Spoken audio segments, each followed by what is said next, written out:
बिस्मिल्लाहिर्रहमानिर्रहीम अस्सलामुअलैकुम dear students, welcome back to the grammar of science. Dear students, आज हम क्लास 11 फिजिक्स बुक के यूनिट 2 विच इज वेक्टर्स को अपने वन शॉट वीडियो के अंदर कंप्लीटली एक्सप्लेन करने जा रहे हैं। तो बिना टाइम वेस्ट किए चलते हैं और इस यूनिट को कंप्लीटली अंडरस्टैंड करते हैं। Here we have unit 2 which is vectors। और सबसे पहले देख लेते हैं हम लोग के इस चैप्टर की आउटलाइन क्या है या कौन कौन से टॉपिक फॉर्मेटिव या सबमिटिव हैं जिनको हमने स्टडी करना है, और देन फिर हम मूव करेंगे और इन आर्टिकल्स को स्टेप बाय स्टेप अंडरस्टैंड करने की कोशिश करेंगे। सबसे पहले अगर हम बात करें सबमिटिव टॉपिक्स की, तो इस पूरे यूनिट के अंदर दो ही टॉपिक्स हैं और ये बिल्कुल एक शॉर्ट सा चैप्टर है, लेकिन काफ़ी क्रूशियल चैप्टर है, काफ़ी इंपॉर्टेंट चैप्टर है एग्जाम पॉइंट ऑफ व्यू से और हायर स्टडीज़ के लिए भी। तो इस वजह से आपने इसका कॉन्सेप्ट बहुत अच्छे से लेना है। इसमें 2.1 आर्टिकल है वेक्टर रेजोल्यूशन के नाम से, और 2.2 आर्टिकल है प्रोडक्ट ऑफ वेक्टर्स। तो इन दोनों टॉपिक्स को आज हम कंप्लीटली अंडरस्टैंड करेंगे और समझेंगे। अगर हम इसकी वेटेज की बात करें कि फेडरल बोर्ड ने इस चैप्टर की कितनी वेटेज रखी है, तो इस चैप्टर की जो वेटेज है वो 5% है, यानी आपके पूरे एग्जाम में से 5% के करीब पेपर जो है वो इस चैप्टर में से बनना है। अब बिना टाइम वेस्ट किए चलते हैं और 2.1 आर्टिकल जो कि वेक्टर रेजोल्यूशन है इसको अंडरस्टैंड करने की कोशिश करते हैं। Dear students, here we have 2.1 article of your book which is vector resolution। और vector resolution को समझते हैं with the help of this figure। यहाँ देखें, यहाँ हमारे पास एक क्यूब है, और इस क्यूब के ऊपर अगर आप हॉरिजेंटल फोर्स अप्लाई करते हैं, यानी एक्स डायरेक्शन में फोर्स अप्लाई करते हैं, तो ये क्यूब यहाँ से यहाँ चला जाएगा। ये बात आपको पता भी है। इसी तरीके से इसी क्यूब के ऊपर अगर आप वर्टिकल फोर्स अप्लाई करते हैं तो ये अपवर्ड चला जाएगा। ये कोई इतनी इलॉजिकल बात नहीं है, ये बिल्कुल आपकी समझ में बैठती है ये बात कि बिल्कुल कॉमन सी बात है कि अगर आप एक्स डायरेक्शन में फोर्स लगाएंगे तो कोई भी बॉडी एक्स डायरेक्शन में मूव करेगी, और अगर वाई डायरेक्शन में आप फोर्स अप्लाई करेंगे तो बॉडी जो है वो वाई डायरेक्शन में मूव करेगी। लेकिन यहाँ देखें, ये देखें, अब ये जो बॉडी है, अगर मैं आप लोगों से पूछूं कि अब इस बॉडी के ऊपर किस डायरेक्शन में फोर्स लगी, एक्स डायरेक्शन में फोर्स लगी या फिर वाई डायरेक्शन में फोर्स लगी, यानी ये देखें, ये बॉडी यहां से हम यहां से उठाकर यहां ले गए, तो अब इस क्यूब के ऊपर किस डायरेक्शन में फोर्स लगी। तो डेफिनेटली बच्चे इसका भी आंसर कर पाएंगे आप लोग और कहेंगे कि सर अब ऐसा है कि इसमें कुछ ना कुछ फोर्स एक्स डायरेक्शन में लगी और कुछ फोर्स जो है वो वाई डायरेक्शन में लगी। देखें, एक्स डायरेक्शन में जो फोर्स लगी हमने उसको इस एरो से रिप्रेजेंट कर दिया, और वाई डायरेक्शन में जो फोर्स लगी हमने उसको इस एरो से रिप्रेजेंट कर दिया, और ये हमने लिख भी दिया कि ये एक्स एक्सिस है, यानी एक्स के अलोंग फोर्स लगी, और ये वाई एक्सिस है, वाई के अलोंग फोर्स लगी। इसका मतलब ये हुआ कि ये जो फोर्स है ये किसी एक डायरेक्शन में नहीं लगी, ये दो डायरेक्शंस में लगी है। तो इस फोर्स का कितना हिस्सा एक्स डायरेक्शन में लगा उसको हम इस वेक्टर से, इस एरो से रिप्रेजेंट कर रहे हैं। इसको हम कहते हैं कंपोनेंट ऑफ दिस फोर्स, यानी ये जो फोर्स है या ये जो वेक्टर है, इस वेक्टर का कितना हिस्सा एक्स डायरेक्शन में लगा उसको हम इस वेक्टर की मदद से एक्सप्लेन करते हैं। और इसी तरीके से इस फोर्स का कितना हिस्सा वाई डायरेक्शन में लगा उसको हम इस कंपोनेंट से, इस वेक्टर से रिप्रेजेंट करते हैं। तो यहां मैं एक टर्म बोल रहा हूं कि कंपोनेंट ऑफ वेक्टर। तो ये जो मैंने वेक्टर ड्रॉ किया ये इस वेक्टर का कंपोनेंट है, इस वेक्टर का कुछ हिस्सा है। तो कंपोनेंट ऑफ वेक्टर की क्या डेफिनेशन होगी?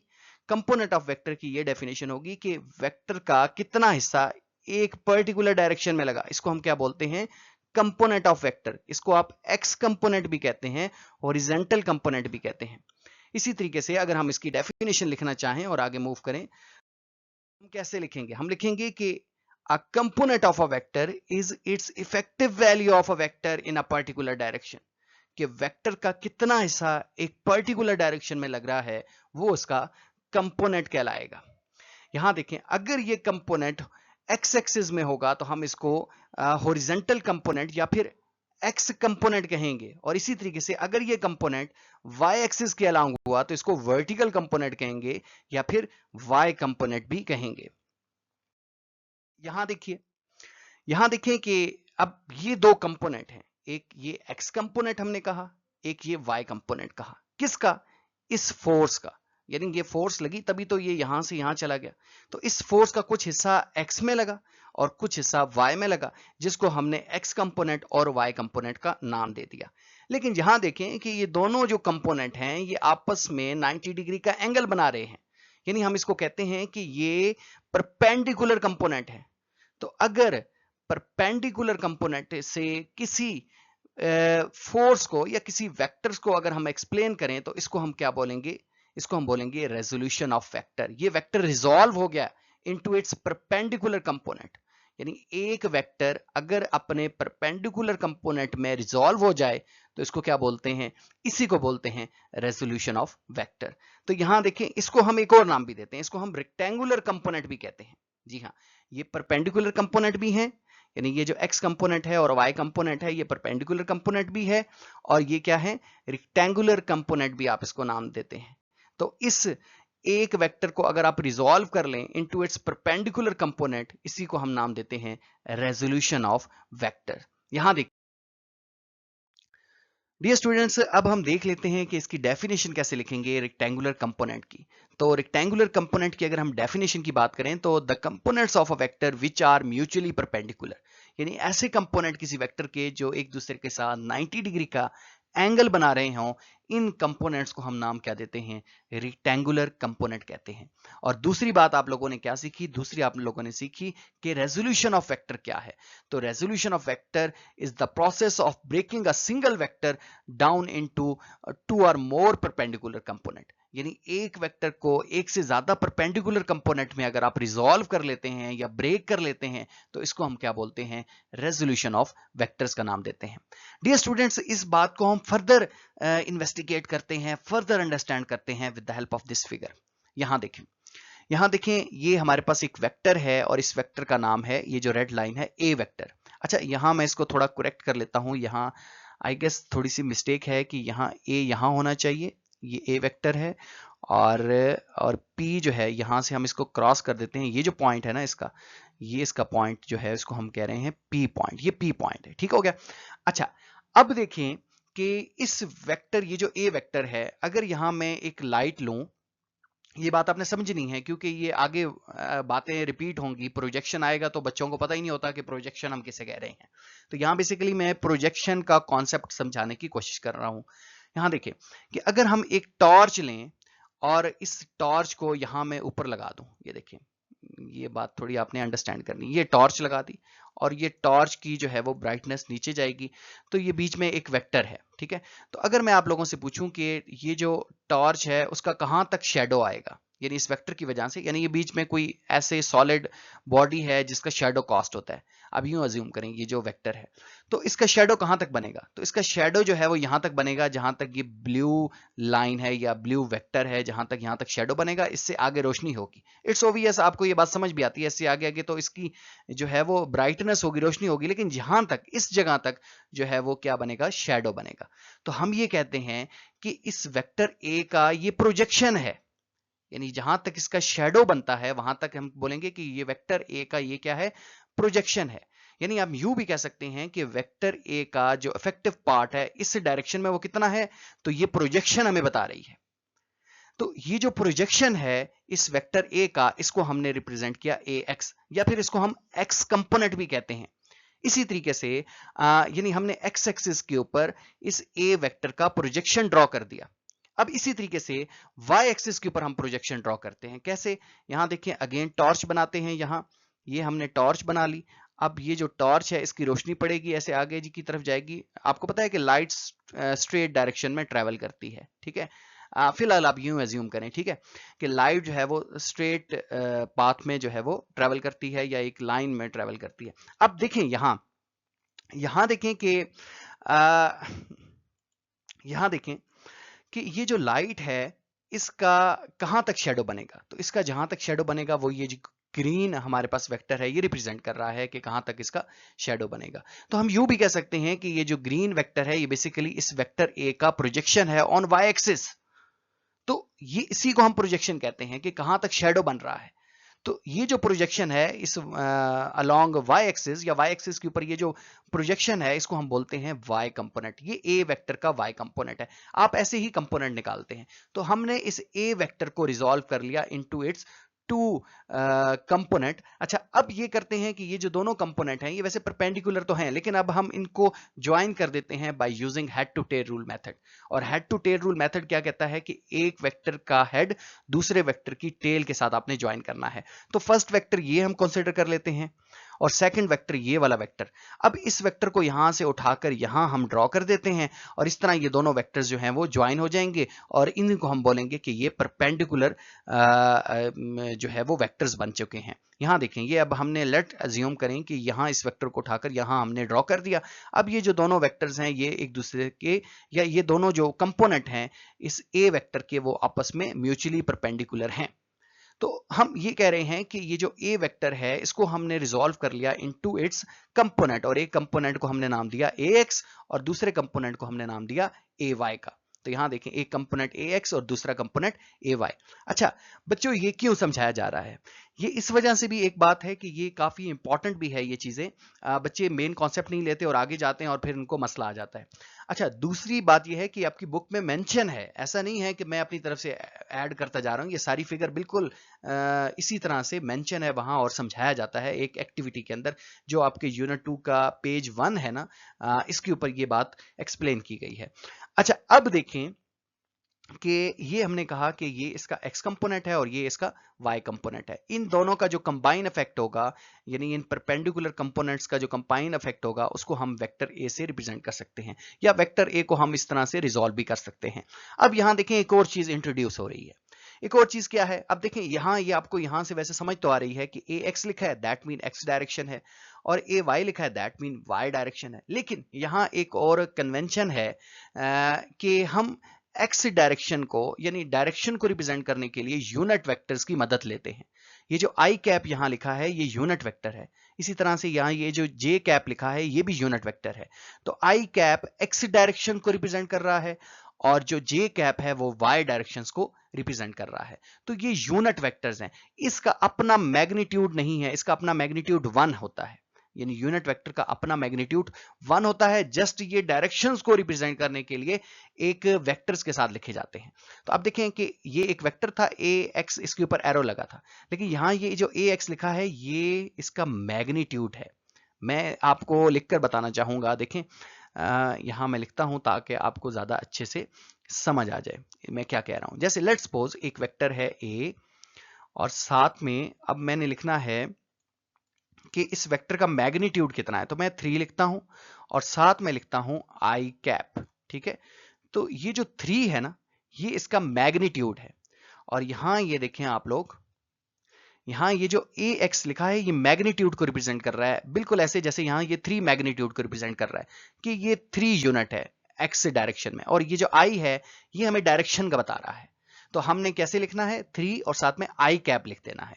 अब यहां हम एक्स वगैरह नहीं लिखते, यहां हम कन्वेंशन ये है कि आई कैप लिखते हैं।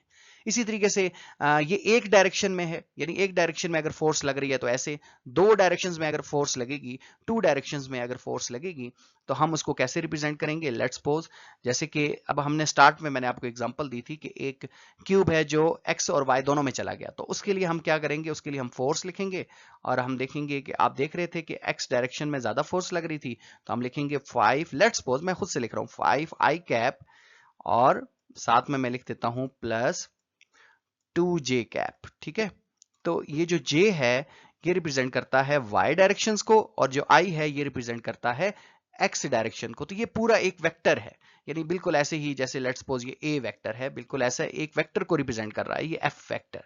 तो वेक्टर्स कुछ भी हो सकता है, आपको पता है वेक्टर जितनी भी क्वांटिटीज हैं हमने साथ उनका मैग्नीट्यूड भी लिखना होता है और साथ डायरेक्शंस भी लिखनी होती हैं।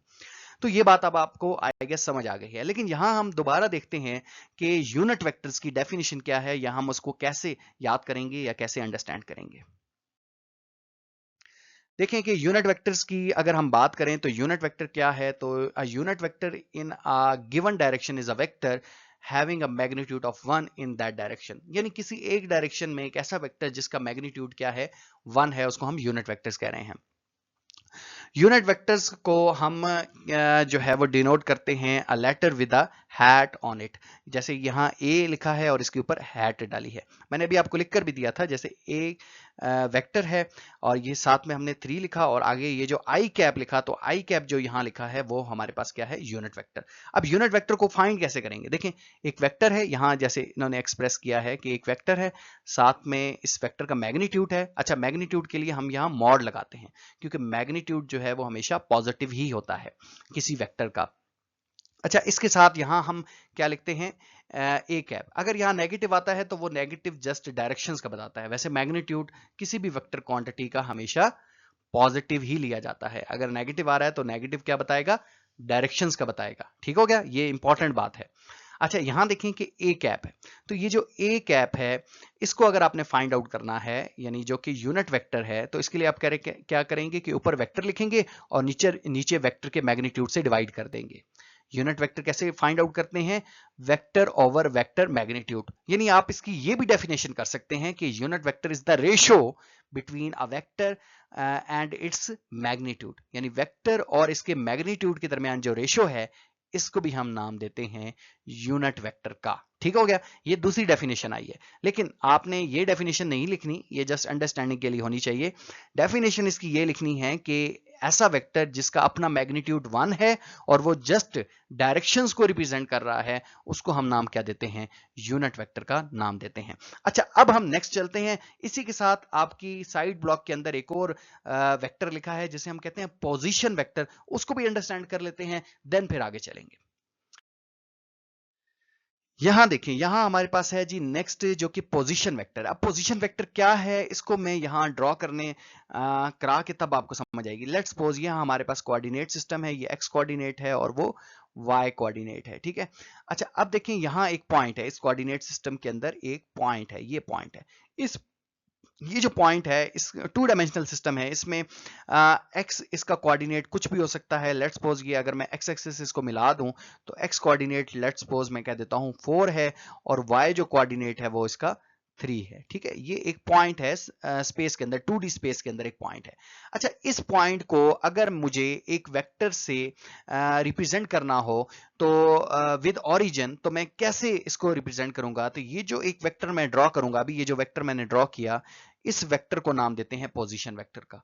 यानी किसी पॉइंट 2D स्पेस के अंदर या 3D स्पेस भी हो सकती है, इसके अंदर आप किसी पॉइंट को लोकेट करते हैं with respect to its origin. यहां ओरिजिन का वर्ड बड़ा क्रूशियल है, आपने माइंड में रखना है। तो किसी पॉइंट को अगर आप ओरिजिन से लोकेट करते हैं, बताते हैं, तो इस वेक्टर को हम क्या बोलेंगे, पोजीशन वेक्टर बोलेंगे। देखें, जैसे यहां हमारे पास 3D स्पेस है, यानी x भी है, y भी है और z भी है। यहां हमारे पास एक पॉइंट है P और इसका x कोऑर्डिनेट x है, y कोऑर्डिनेट y है और z कोऑर्डिनेट z है। तो इस पॉइंट का अगर आप ओरिजिन से बताते हैं, पोजीशन बताते हैं कि ओरिजिन से ये कितना दूर है, तो इसको हम रिप्रेजेंट करेंगे विद पोजीशन वेक्टर। और पोजीशन वेक्टर को आमतौर पर r से रिप्रेजेंट किया जाता है। ये जैसे r यहां लिखा है ना, स्मॉल r, ऊपर हमने एरो हेड डाला है, तो स्मॉल r से रिप्रेजेंट किया जाता है। यहाँ डेफिनेशन क्या है कि a position vector is a vector that show the position location of a point. ये किसी पॉइंट की लोकेशन बताता है with respect to origin. Origin के लिहाज से किसी पॉइंट की लोकेशन बताता है, इसको हम क्या नाम देते हैं, पोजीशन वेक्टर का। अब देखें कि यहाँ 3 डायमेंशन था तो हमने एक्स वाई और जी लिख दिया। अब ये जो आई कैप है, जे कैप है और जी कैप, ये क्या है, ये आप लोगों को पता है कि इसको हम नाम देते हैं यूनिट वेक्टर का, जो कि एक्स डायरेक्शन का बता रहा है। ये एक्स इसका मैग्नीट्यूड है, ये डायरेक्शन नहीं है। वाई इसका मैग्नीट्यूड है और जी इसका क्या है, मैग्नीट्यूड है, जो कि जो आपको पता है कि ये इसका मैग्नीट्यूड है और साथ ये क्या है, डायरेक्शंस है। अब हम नेक्स्ट चलते हैं और आगे अपना नेक्स्ट टॉपिक को अंडरस्टैंड करते हैं। डियर स्टूडेंट्स, अब हम अंडरस्टैंड करते हैं 2.1.1 article of your book which is finding magnitude of rectangular components. अब हमारे पास रेक्टेंगुलर कंपोनेंट है और इन रेक्टेंगुलर कंपोनेंट का हम मैग्नीट्यूड कैसे फाइंड आउट करेंगे, इसको हम अंडरस्टैंड करते हैं। देखें यहाँ हमारे पास ये जो रेक्टेंगुलर कंपोनेंट्स हैं, आप देख सकते हैं कि यहाँ हमने एक ट्रायंगल ड्रॉ कर ली है। यानी ये जो ओ क्यू हमारे पास कंपोनेंट था इस ए वेक्टर का, इसको हमने यहां से उठाया और इस तरह से अटैच कर लिया। अब हमारे पास एक ट्राइंगल बन गई है और इस ट्राइंगल राइट एंगल ट्राइंगल बन गई है ओ एस और P। अच्छा, यहाँ अगेन वो मिस्टेक है और यहाँ हम क्या करते हैं कि यहाँ A लिख देते हैं ताकि आप समझ जाएं। और ये जो पॉइंट है ये इसका A पॉइंट नहीं है, ये इसका P पॉइंट है। आपकी बुक में भी बिल्कुल यही पॉइंट्स हैं, इस वजह से मैंने यहाँ जस्ट जो है वो इन्हीं पॉइंट्स को लिख रहा हूँ। वैसे तो आप इसको A भी रखना चाहें तो इट्स ओके, लेकिन आपकी बुक में ये पॉइंट थे OSP, तो हमने उसी के अकॉर्डिंग चलने की कोशिश की है, इस वजह से हमने ये पॉइंट रख रहे हैं। अच्छा, अब देखें कि हमारे पास ये एक राइट एंगल ट्राइंगल बन गई है और इस राइट एंगल ट्राइंगल का नाम क्या है? OSP। अगर हम पहले हम देख लेते हैं कि इसका ये y कंपोनेंट, इसकी ये कैसे फाइंड आउट करेंगे। ये जो y कंपोनेंट है जिसको हम SP कंपोनेंट भी कह रहे हैं, तो देखें कि ये y कंपोनेंट किस ट्रिग्नोमेट्रिक रेशियो में आता है। तो आप देख सकते हैं कि एक ये टेन थीटा में आता है, यानी ये जो हमारे पास परपेंडिकुलर है और बेस है, लेकिन हम ये बेस अगेन हमारे पास अभी नहीं है, तो हम इस टेन थीटा की मदद नहीं लेंगे, बल्कि हम एक और ट्रिग्नोमेट्रिक रेशियो में आता है जिसको हम कहते हैं साइन थीटा, जिसमें परपेंडिकुलर और हाइपोटेनियस आता है। तो परपेंडिकुलर ये हमारे पास है, हाइपोटेनियस ये है, तो इन दोनों की अगर हम रेशियो ले लें तो ये हमारे पास आता है साइन थीटा। ठीक है, अब परपेंडिकुलर हमारे पास SP है, हमने इसको SP लिख दिया, और हाइपोटेनियस हमारे पास OP है, इसको हमने नाम दे दिया OP का। अब देखें कि ये जो SP है इसको हम कह देते हैं, ये इसका y कंपोनेंट है, AY कह दिया, और जो OP है इसको हमने A से रिप्लेस कर लिया, तो sine theta is equal to AY over A आ जाएगा। अब देखें कि यहाँ ये जो A है, यानी ये जो A है हमारे पास, जितना इसका मैग्नीट्यूड है ये इधर डिवाइड हो रहा है, इधर जाकर मल्टीप्लाई हो जाएगा। यहाँ हमने वेक्टर नहीं लिखना, यहाँ हमने जस्ट इसका मैग्नीट्यूड लिखना है। तो हमारे पास क्या आएगा, AY इज इक्वल टू आ जाएगा A साइन थीटा। तो A का मैग्नीट्यूड लिख लें, A वेक्टर का, और साथ में साइन और साथ में एंगल, अगर आपको ये पता है तो आप इस तरह से A sine theta find out कर लेंगे। इसी तरह से अब हम इसका जो है वो x कंपोनेंट फाइंड आउट करते हैं। तो x कंपोनेंट कैसे फाइंड आउट करेंगे, यानी अगर हमारे पास वही ट्राइंगल है OSP ट्राइंगल है, अगेन हमें यहाँ थोड़ी सी अमेंडमेंट करनी पड़ेगी। हम यहाँ लिख देते हैं कि ये वेक्टर आपका A है, और इसी तरीके से इसको हम निकाल देते हैं, यानी आप इसको A कंसिडर कर रहे हैं फिलहाल, क्योंकि हमें यहाँ इसका मैग्नीट्यूड रिक्वायर्ड है और ये पॉइंट इसका P पॉइंट है। ठीक हो गया। अच्छा, अब देखें कि अब हमारे पास है एक OS, यानी ये हमने फाइंड आउट करना है, और ये और हाइपोटेनियस ये किस ट्रिग्नोमेट्रिक रेशियो में आती हैं, तो ये आती हैं कॉस थीटा में। तो यहाँ हमने लिख दिया cos theta which is equal to base over hypotenuse. अगर आपके जेन में है कि हम यहाँ दूसरा ट्रिग्नोमेट्रिक रेशियो क्यों नहीं लिख रहे, तो याद रहे कि कॉस के अलावा बेस जो है वो टेन में आती है, लेकिन ये हमारे पास अननोन है, ये हमें नहीं पता, हमें इसके साथ कोई सरोकार नहीं है। ये जो OS है वो OP का कंपोनेंट है, तो हमें इसी की रेशियो के लिहाज से लिखना होगा। तो हम इस वजह से यहाँ cos थीटा लगा रहे हैं। cos theta is equal to base over hypotenuse. अब ये यहाँ देखें, cos थीटा हमने बेस हमारे पास OS है और हाइपोटेनियस हमारे पास OP है, तो OS ओवर OP लिख दिया। अब अगेन सब्स्टिट्यूट करते हैं हम इसकी वैल्यू की। OS जो है वो हमारे पास AX है और OP जो है वो A है। तो AX कैसे फाइंड आउट करेंगे, ये जो A डिवाइड हो रहा है इधर जाकर मल्टीप्लाई करते हैं, A cos थीटा, A का मैग्नीट्यूड आपके पास है, cos थीटा है आपके पास, तो इससे आप मल्टीप्लाई कर लें तो आपके पास AX आ जाएगा, यानी हॉरिजॉन्टल कंपोनेंट आ जाएगा। अब इसी तरीके से आप जान गए हैं कि अगर आपने वर्टिकल कंपोनेंट निकालना है तो वो होता है AY और वो होता है is equal to A sine theta, और इस तरह हॉरिजॉन्टल कंपोनेंट निकालना है तो वो होता है AX is equal to A cos theta. Dear students, अब हमने अभी तक हमने क्या फाइंड किया कि हमारे पास एक वेक्टर है। लेट्स सपोज यहाँ मैं ड्रॉ कर देता हूँ, आप ज्यादा अच्छे से समझेंगे कि एक वेक्टर था और इस वेक्टर को हमने नाम दिया था A वेक्टर का। ठीक है, और इसका हॉरिजॉन्टल कंपोनेंट हमने फाइंड आउट किया कि कैसे फाइंड आउट कर सकते हैं, बाय यूजिंग फार्मूला जिसको हमने नाम दिया AX का, और वर्टिकल कंपोनेंट अभी हमने देखा जिसको हमने नाम दिया AY का। लेकिन अब उल्टा है, अब ऐसा है कि आपके पास AX और AY होंगे, आपने ये A फाइंड आउट करना है, यानी गिवन अब आपके पास AX और AY होगा और आपने क्या फाइंड करना है, A फाइंड करना है। तो इसके लिए हम यूज करेंगे पैथागोरस थ्योरम। और पैथागोरस थ्योरम क्या कहता है कि क्योंकि ये आपको पता है कि ये बेस है, AX बेस है और AY जो है वो परपेंडिकुलर है, तो बेस का स्क्वायर और परपेंडिकुलर का स्क्वायर इक्वल होता है हाइपोटेनियस के स्क्वायर के, और हाइपोटेनियस यहाँ हमारे पास क्या है, A है। तो इसको यूज करते हुए हम पैथागोरस थ्योरम को यूज करते हुए हम ए फाइंड आउट करेंगे। तो यहाँ यही लिखा है कि finding vector from its component. अब हमारे पास कंपोनेंट होंगे और इसकी मदद से हमने वेक्टर को फाइंड आउट करना है। तो देखिए जैसा कि हमें पता है कि x कंपोनेंट को ए एक्स और y कंपोनेंट को ए वाई कहा है। तो अब हम यहाँ देखें कि यूजिंग द पैथागोरियन थ्योरम, और पैथागोरस थ्योरम क्या कहता है हमारे पास कि आप इसका स्क्वायर ले लें, ए एक्स का स्क्वायर ले लें और ए वाई का स्क्वायर ले लें, और जो है वो साथ में अंडर रूट ले लें, तो यहाँ आपके पास ए की वैल्यू आ जाएगी। तो इस तरह हम फाइंड आउट कर लेंगे ए वेक्टर्स को। तो यहाँ से हमने क्या फाइंड आउट किया, ए वेक्टर्स का मैग्नीट्यूड फाइंड आउट किया। ठीक है, हमने यहाँ डायरेक्शन फाइंड आउट नहीं की। अब अगर हमने ये थीटा फाइंड आउट करना है, ये डायरेक्शन फाइंड आउट करनी है, या यहाँ मैं दोबारा से ड्रॉ कर देता हूँ ताकि आप इसको समझ जाएं कि ये एंगल फाइंड आउट करना है, तो इस एंगल के लिए आपको इन दोनों की रेशियो लेनी पड़ेगी। ये आपके पास परपेंडिकुलर है, यानी ए वाई परपेंडिकुलर है, और जो ए एक्स है वो आपके पास बेस है। तो परपेंडिकुलर और बेस किस में आते हैं, टेन थीटा में आते हैं। तो टेन थीटा हमने लिख दिया, tan theta is equal to perpendicular base, perpendicular A Y और बेस ए एक्स है। अब हमने थीटा फाइंड आउट करना है, तो टेन को उधर लेकर आएंगे, तो टेन इनवर्स ए वाई ओवर ए एक्स। तो यहाँ आपने ए वाई का मैग्नीट्यूड लिखना है, नीचे ए एक्स का मैग्नीट्यूड लिखना है, और टेन इनवर्स ले लेना है। तो यहाँ से आपके पास थीटा यानी ये एंगल आ जाएगा। अब हम एक एग्जांपल करते हैं जो आपकी बुक में गिवन है, फिर हमें ज्यादा अच्छे से इसकी समझ आएगी। यहाँ देखें, यहाँ हमारे पास एक एग्जाम्पल है जो आपकी बुक में गिवन है 2.1 के नाम से, कि a pedlar is pushing a trolley on a horizontal road with a force of 50 newton. यानी ये एक बंदा है जो कि इसको 50 न्यूटन की फोर्स से पुश कर रहा है, और ये जो फोर्स लेट्स सपोज यहाँ ऊपर उस डायरेक्शन में जा रही है, ऊपर वाली डायरेक्शन में जा रही है। तो यहाँ वो कहता है making an angle of 30 degree with the road, और रोड के साथ यानी एक हॉरिजॉन्टल लाइन लगा दें तो इसके साथ ये जो एंगल बनता है ये 30 डिग्री का एंगल बनता है। तो कहा गया है कि find its horizontal and vertical component of force, यानी इस फोर्स का हॉरिजॉन्टल कंपोनेंट क्या होगा, Fx क्या होगा, और वर्टिकल कंपोनेंट क्या होगा, Fy क्या होगा, वो हमने फाइंड आउट करना है। तो अभी हम फार्मूला देख कर आए हैं, Fx क्या होता है, Fx होता है equals to F cos theta के, और Fy क्या होता है, इक्वल होता है F sin थीटा के। तो वो फार्मूला लगाकर हम इसको रिजॉल्व कर लेंगे, सॉल्व कर लेंगे।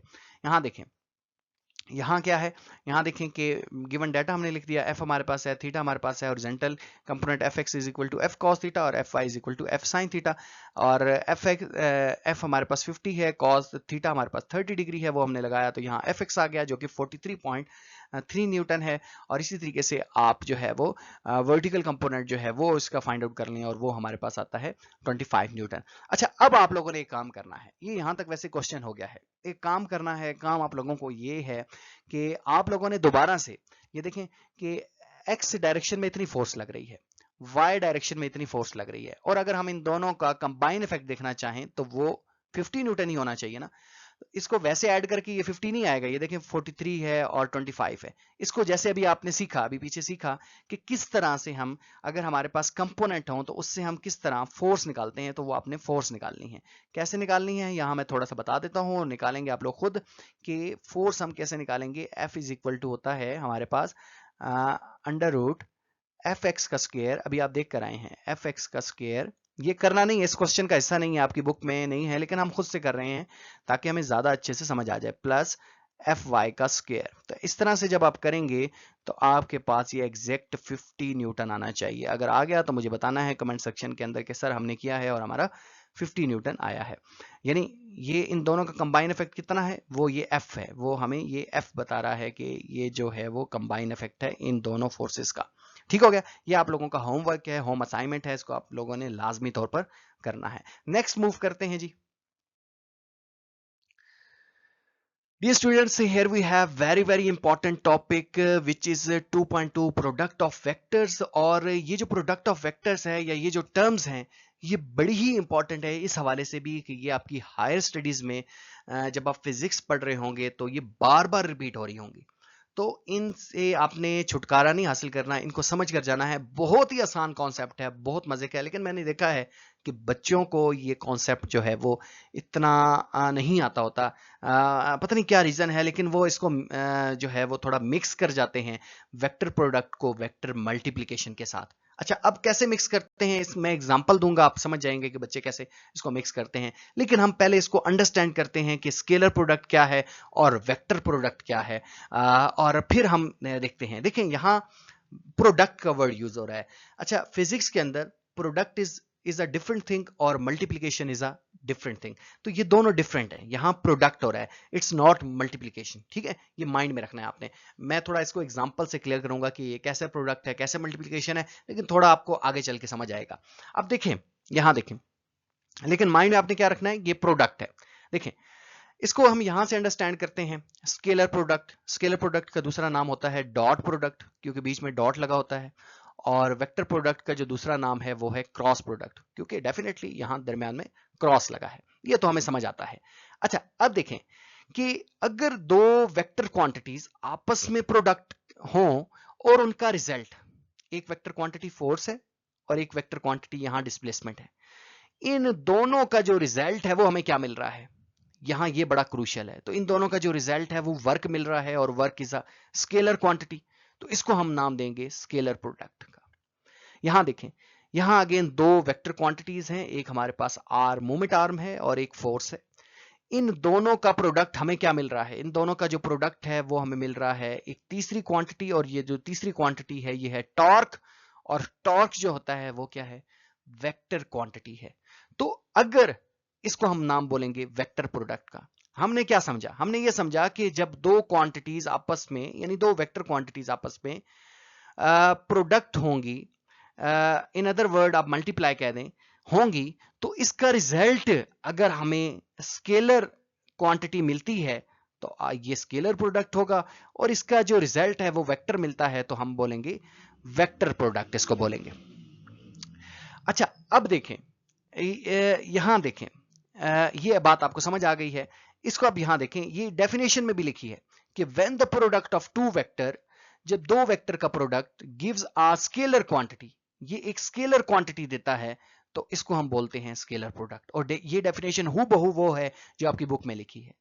इसी तरीके से when the product of two vector quantities, जब दो वेक्टर क्वांटिटीज का जो प्रोडक्ट है गिव्स अ वेक्टर क्वांटिटी, वो हमें क्या देता है, एक वेक्टर क्वांटिटी देता है, तो इसको हम वेक्टर प्रोडक्ट कहते हैं या फिर क्रॉस प्रोडक्ट कहते हैं। आई होप आप इसको यहां तक समझ गए हैं। अच्छा, अब फर्दर देखें, फर्दर देखें, इसमें और भी पॉइंट्स है काफी सारे, लेकिन यहां मैं पहले इसको थोड़ा सा क्लियर करवाना चाहूंगा।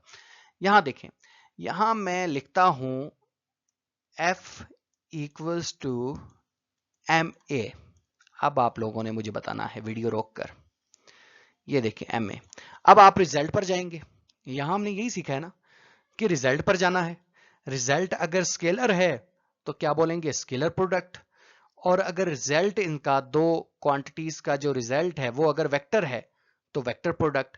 अब इन दोनों का जो रिजल्ट है वो फोर्स है, और फोर्स वेक्टर क्वांटिटी है, तो अब आप क्या कहेंगे, ये स्केलर प्रोडक्ट है या वेक्टर प्रोडक्ट है। वीडियो को रोककर अपने आप से पूछिए और फिर वो कमेंट सेक्शन में लिख दीजिए।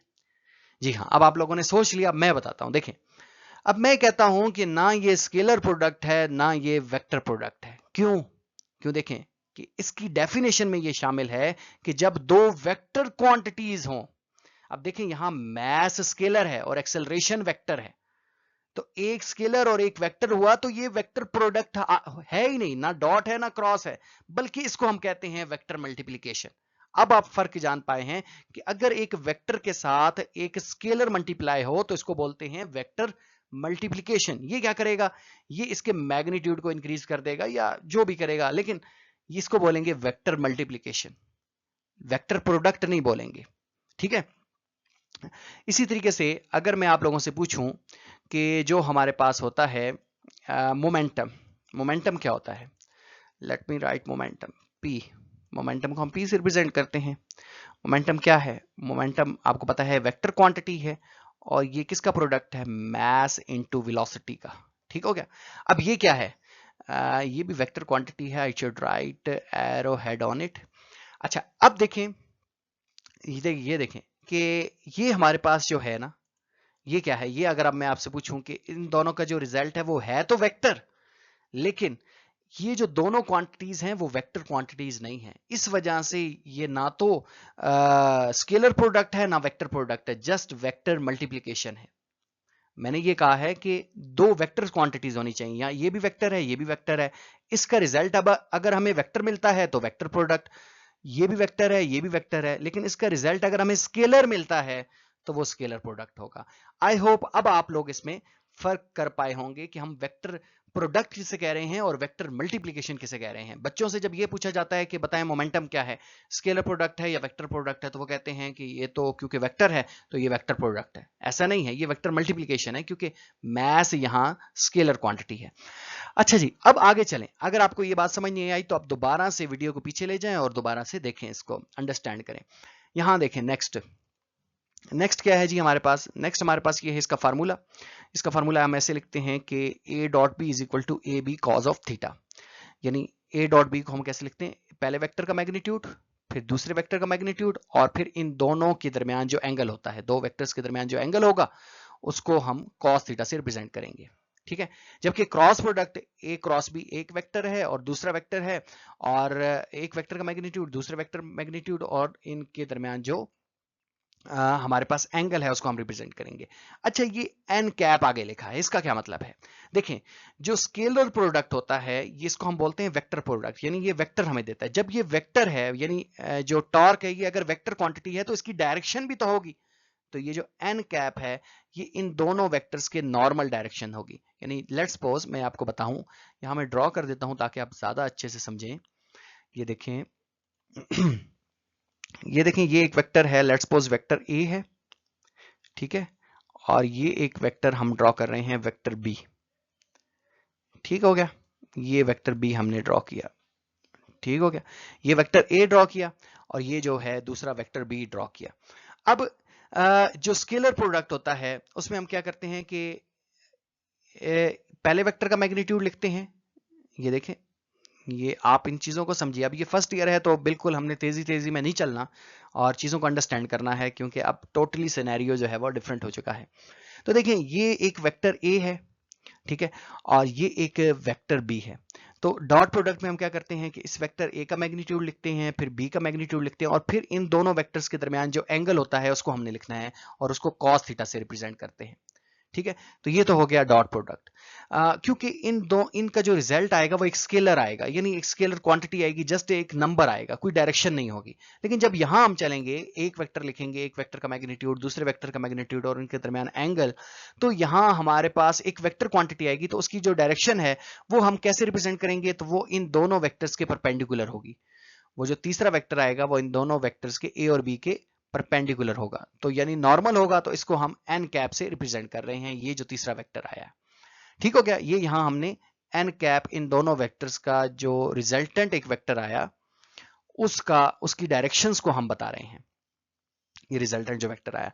अच्छा, इसके अलावा एक और एग्जांपल हमारे पास है कि जो पावर है, पावर ये भी हमारे पास जो एक स्केलर क्वांटिटी है, और ये किसके मिलने से बनी, फोर्स और वेलोसिटी के मिलने से बनी।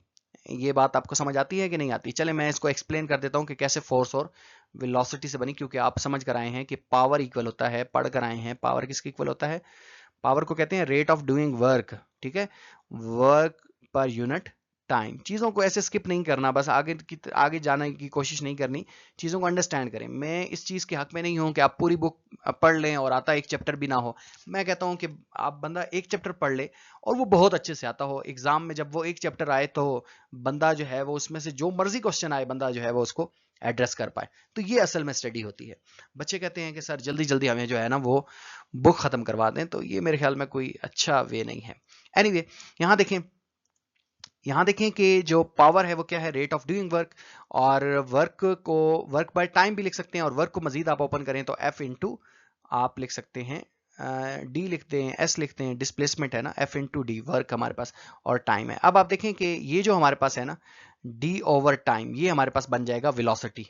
डिस्प्लेसमेंट ओवर टाइम क्या होता है, वेलोसिटी। तो एफ डॉट वी हम लिख सकते हैं। अब वेलोसिटी भी वेक्टर है और फोर्स भी वेक्टर है, ये दोनों वेक्टर्स हैं, और इनका रिजल्ट हमें क्या मिल रहा है, इनका रिजल्ट हमें एक स्केलर क्वांटिटी मिल रही है विच इज पावर। तो इस वजह से इसको हम कहते हैं स्केलर प्रोडक्ट। अच्छा, एक और भी स्केलर प्रोडक्ट है आपकी बुक पे जिसे हम फ्लक्स कह रहे हैं, लेकिन वो क्योंकि अब आगे का कॉन्सेप्ट है, अगले चैप्टर्स में एक्सप्लेन किया गया है, तो वो हम आगे मैं बताऊंगा, फिर दोबारा आप समझ जाएंगे कि अच्छा ये फ्लक्स भी स्केलर प्रोडक्ट है, वहां हम इसके ऊपर बात करेंगे, अभी हम नहीं बात करते क्योंकि ऐसे देखने का फायदा नहीं है।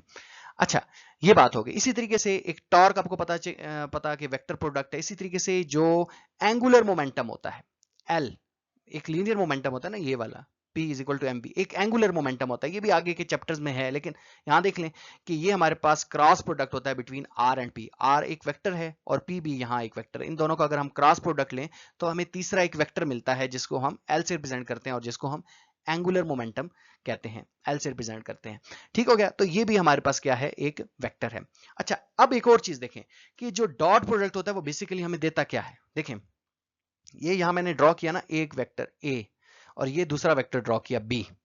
अब ये जो दूसरा वेक्टर है B, इसको मैं अलग से ड्रॉ करूं, इसको मैं अलग से ड्रॉ करूं, अगर यहां मैं अलग से ड्रॉ कर देता हूं, ये देखें ये B वेक्टर है और इस वेक्टर, ये वेक्टर है B।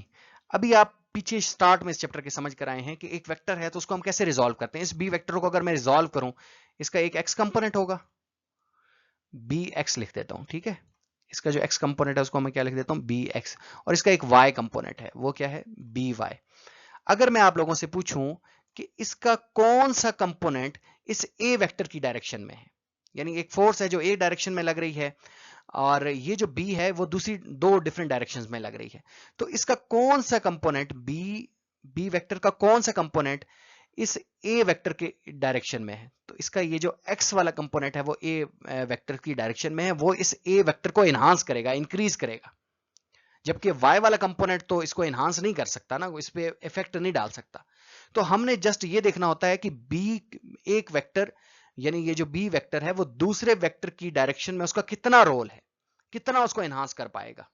तो इसको हम अंडरस्टैंड करते हैं बाय स्केलर प्रोडक्ट। हमें ये देता है कि एक वेक्टर का रोल दूसरे वेक्टर की डायरेक्शन में कितना है। तो इसको हम यूं भी कह सकते हैं कि इसकी प्रोजेक्शन, अब वही बात आ गई प्रोजेक्शन की, कि ऊपर से आप लाइट ड्रॉ करें तो इसका ये यहां तक इसकी प्रोजेक्शन पड़ रही है, ये वाला इसका इफेक्टिव पार्ट है।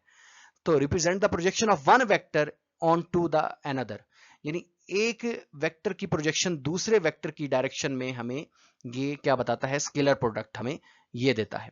अच्छा, ये रिप्रेजेंट कर रहा होता है। जबकि वेक्टर प्रोडक्ट क्या करता है, वेक्टर प्रोडक्ट हमें एरिया प्रोवाइड करता है पैरेललोग्राम का। देखें, इसकी आगे बहुत सारी प्रॉपर्टीज आ रही हैं जो अभी हम क्लियर करेंगे। देखें, जैसे ये एक वेक्टर A है और एक वेक्टर ये दूसरा वेक्टर है, तो ये एक आप देख सकते हैं कि एक पैरेललोग्राम की फॉर्मेशन बन रही है। तो इस पैरेललोग्राम का एरिया कितना है वो हमें ये क्रॉस प्रोडक्ट रिप्रेजेंट करता है।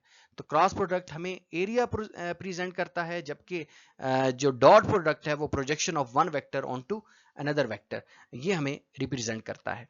तो डियर स्टूडेंट्स, इसके साथ अगर हम फर्दर आगे चलें तो आपको एक और बात इंपॉर्टेंट है कि जो ये इसकी डायरेक्शन कैसे फाइंड आउट करेंगे क्रॉस प्रोडक्ट की। तो इसके लिए देखें, इसके लिए आपने क्या करना है कि पहले वेक्टर्स की डायरेक्शंस में अपने हैंड को स्ट्रेच करना है, यानी जो राइट हैंड है इसको पहले वेक्टर्स की डायरेक्शन में स्ट्रेच करें और इसको कर्ल करें दूसरे वेक्टर की डायरेक्शन में। लेट्स सपोज ये पहला वेक्टर जो है वो इस डायरेक्शन में है, ये जैसे आपको यहां रिप्रेजेंट भी किया जा रहा है, ये पहला वेक्टर है और ये दूसरा वेक्टर है, यानी ये दो वेक्टर्स ऐसे हैं। तो पहले वेक्टर्स की डायरेक्शन में अपने हैंड को स्ट्रेच करना है और फिर इन फिंगर्स को कर्ल करना है दूसरे वेक्टर्स की डायरेक्शन में। तो ये जो थंब होगा ये आपको बताएगा कि किस डायरेक्शंस में आपका जो है वो फोर्स लग रही है। अब जैसे देखें, यहाँ आपने राइट हैंड को स्ट्रेच करें इस वेक्टर की डायरेक्शन में और फिंगर को फिर कर्ल करें दूसरे वेक्टर्स की डायरेक्शन में, तो आपका थंब डेफिनेटली अपवर्ड जो है वो पॉइंट होगा। तो ये डायरेक्शंस हम फाइंड आउट करते हैं क्रॉस प्रोडक्ट की या वेक्टर प्रोडक्ट में। जो हमारे पास रिजल्टेंट वेक्टर आता है उसकी डायरेक्शन कैसे फाइंड आउट करते हैं, तो उसकी डायरेक्शन के लिए राइट हैंड रूल हमारे पास है। नेक्स्ट मूव करेंगे, आगे चलेंगे।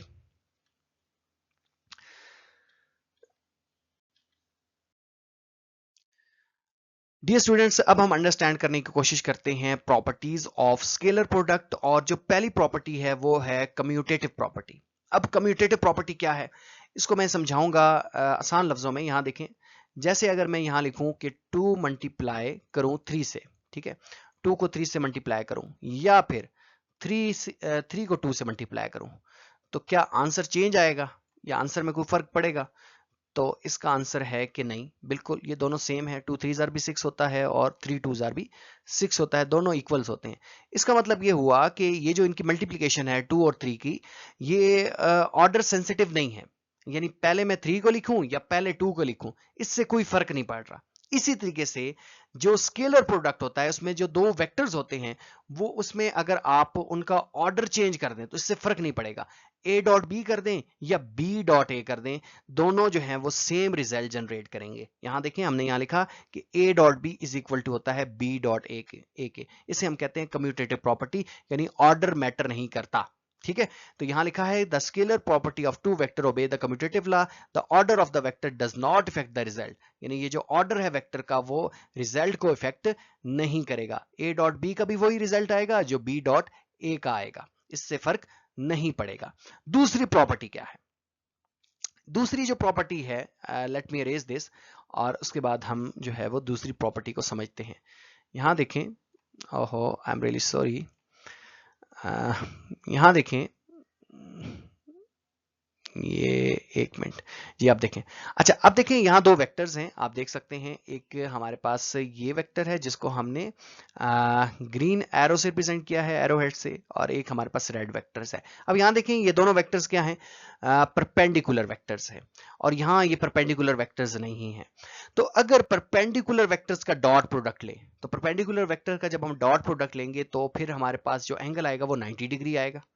और यहाँ जो है ये परपेंडिकुलर वेक्टर्स नहीं है, इसका अगर हम डॉट प्रोडक्ट लें तो क्या फर्क पड़ेगा, ये भी हमने देखना है। तो अगर हम परपेंडिकुलर वेक्टर्स का डॉट प्रोडक्ट लें तो फिर हमें एंगल जो है वो 90 डिग्री पुट करना पड़ेगा। तो एंगल अगर 90 पुट करेंगे तो cos 90 जो है वो 0 हो जाएगा, इस वजह से जो डॉट प्रोडक्ट होगा वो 0 हो जाएगा। तो मेन बात आपने क्या याद रखनी है कि स्केलर प्रोडक्ट ऑफ ऑर्थोगोनल, इसको ऑर्थोगोनल को परपेंडिकुलर भी कहते हैं, vectors are zero, is always zero, यानी परपेंडिकुलर वेक्टर्स का जो अगर आप डॉट प्रोडक्ट लेंगे, ऐसे वेक्टर्स जिनके दरमियान 90 डिग्री का एंगल बन रहा है उनका अगर आप डॉट प्रोडक्ट लेते हैं तो वो क्या आएगा? जीरो आएगा, ये याद रखना है। अच्छा ये जो प्रॉपर्टीज हैं क्रॉस प्रोडक्ट की बिल्कुल ऑपोजिट प्रॉपर्टीज हैं, यानी ये कम्यूटेटिव प्रॉपर्टी को होल्ड करता है स्केलर प्रोडक्ट या फिर जैसे हम डॉट प्रोडक्ट कहते हैं, लेकिन जो क्रॉस प्रोडक्ट होता है वो कम्यूटेटिव प्रॉपर्टी को होल्ड नहीं करता, तब हम इसको पढ़ रहे हैं। इसी तरीके से जो स्केलर प्रोडक्ट है ऑर्थोगोनल वेक्टर्स का वो जीरो देता है, जबकि जो वेक्टर प्रोडक्ट होगा ऑर्थोगोनल वेक्टर्स का वो जीरो नहीं होगा। क्या होगा वो आगे चल के हम देखते हैं।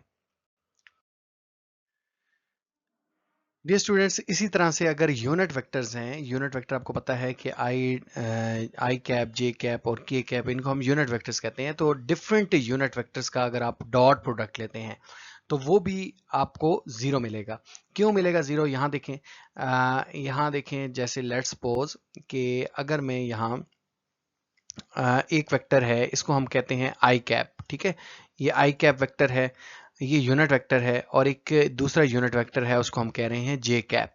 ठीक है, तो अब इनके दरमियान आप देखें ना, तो इनके दरमियान भी जो है वो 90 डिग्री का एंगल है, क्योंकि एक एक्स डायरेक्शन में है और एक वाई डायरेक्शन में है। तो अगर आप इनका डॉट प्रोडक्ट लें, आई डॉट जे लें, तो फिर क्या होगा? आपको लिखना पड़ेगा कि आई का मैग्नीट्यूड, आई का मैग्नीट्यूड पहले लिखेंगे, फिर जे का मैग्नीट्यूड लिखेंगे, और फिर इनके दरमियान जो है वो एंगल लिखेंगे। तो एंगल जो है वो कॉज ऑफ जो है वो 90। तो अब कॉज 90 आप लिखें ना, तो कॉज 90 जो होता है वो जीरो होता है। तो आई का मैग्नीट्यूड 1 और जे का मैग्नीट्यूड 1 और कॉज 90 जीरो, तो इससे मल्टीप्लाई करेंगे तो ये सारा जीरो आ जाएगा। तो ये याद रखना है आप लोगों ने कि अगर हम डॉट प्रोडक्ट लेते हैं यूनिट वेक्टर्स का और डिफरेंट यूनिट वेक्टर्स का, तो वो हमें जीरो देगा। ये डिफरेंट है, अगर सेम होगा तो वो जीरो नहीं देगा।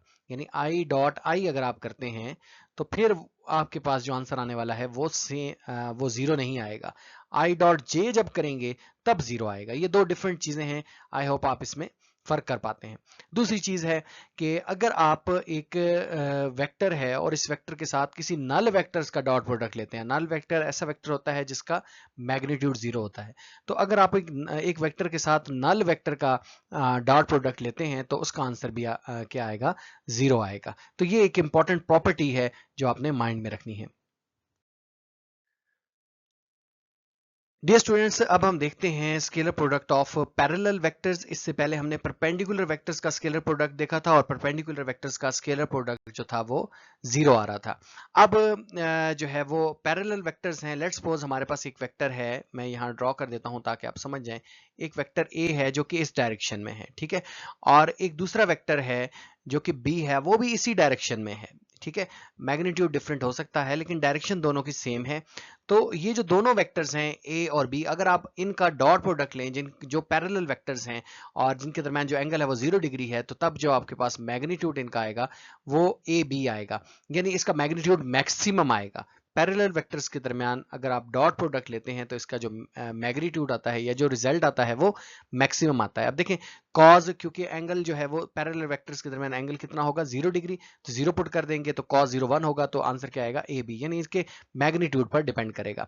इसी तरीके से अगर एक वेक्टर्स है, उस वेक्टर का उसी वेक्टर के साथ आप डॉट प्रोडक्ट लेते हैं, यानी इक्वल वेक्टर्स का जो डॉट प्रोडक्ट होता है वो ए स्क्वायर देता है, तो ये प्रॉपर्टी आप लोगों ने याद रखनी है। नेक्स्ट चलते हैं, अब यूनिट वेक्टर्स का देखते हैं कि यूनिट वेक्टर्स अगर पैरेलल हैं तो उनका डॉट प्रोडक्ट हमें क्या देगा। देखिए ये यूनिट वेक्टर है आई डॉट आई, तो अगर ये यूनिट वेक्टर्स हैं और इनका अगर हम डॉट प्रोडक्ट लेते हैं, सेम यूनिट वेक्टर्स का डॉट प्रोडक्ट लेते हैं, तो वो 1 देता है। डिफरेंट यूनिट वेक्टर का डॉट प्रोडक्ट 0 और सेम यूनिट वेक्टर का जो डॉट प्रोडक्ट होगा वो 1 होगा। अच्छा, ये आप लोगों ने देख लिया, इसको आप अंडरस्टैंड कर लें। नेक्स्ट चलते हैं अगली प्रॉपर्टी की तरफ।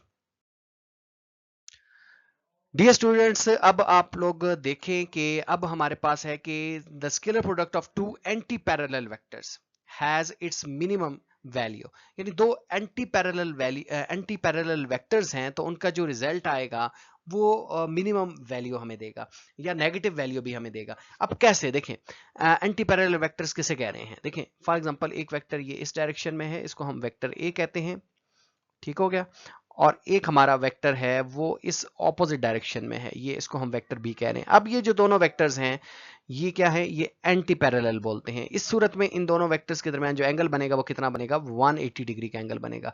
तो अब आपने क्या करना है, A dot B is equal to A B cos of theta लिखना है, जैसा कि यहाँ लिखा हुआ है।